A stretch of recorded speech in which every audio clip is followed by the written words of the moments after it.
दैत्य कुल के प्राणों के उद्धारक तो आप ही हैं। नहीं राजन नहीं, संभवतः मुझे दैत्य लोक आना ही नहीं चाहिए था।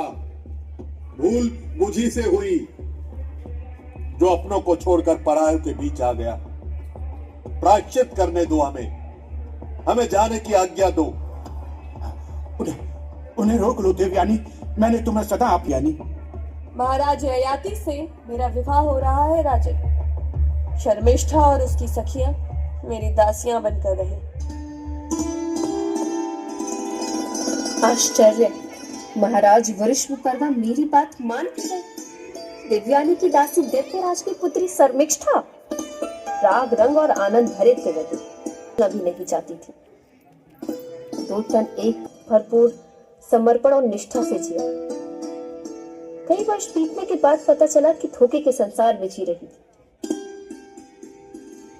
वाह, अद्भुत रूप है तुम्हारा शर्मिष्ठा। दैत्य कुल में अकल पली है।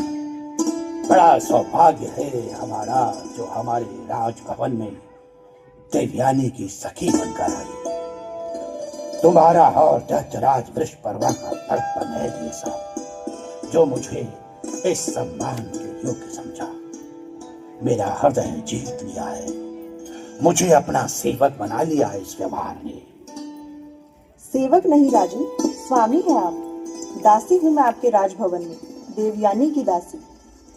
दासी नहीं, सखी हो तुम शर्मिष्ठा, हमारी सम्मानित अतिथि। स्वतंत्र हो तुम, दासी नहीं। मैं अपने पिताजी की उदारता और उसका कारण भी जानती हूँ राजन। मैं दासी ही भली आपके राजभवन में। सौभाग्य मेरा है आपकी सेवा। देवयानी की दासी आपकी भी दासी है राजन। आप स्वामी हैं। देवयानी की इस दासी को अपनी भी दासी समझें। मेरा सर्वस्व आपको समर्पित है। मैं आपकी हूँ राजन। शर्मिष्ठा, तुम दासी नहीं हो, स्वामिनी हो, स्वामिनी। दैत्य कुल की राजदूता। क्या आपत्ति होती, तुरंत ही मान गए। और क्यों नहीं मानते? वो आनंद सुंदरी, स्वयं उनके प्रणय की आकांक्षी। तब देवयानी से हुए विवाह की मर्यादा राजा को क्यों याद रहती भला? शर्मिष्ठा से राजा ययाति ने गुप्त विवाह किया। दूसरे वन जाकर गृहस्थी बसाई, परिवार बढ़ाए। कई वर्ष बीत गए, मुझे कानों कान खबर न हुई। मेरी रूप की सादगी पर मोहित हुए थे राजा ययाति। मेरे संकल्प और पिताजी के आग्रह पर मुझसे विवाह किया था। 2 लोगों के बीच संबंध बनाया।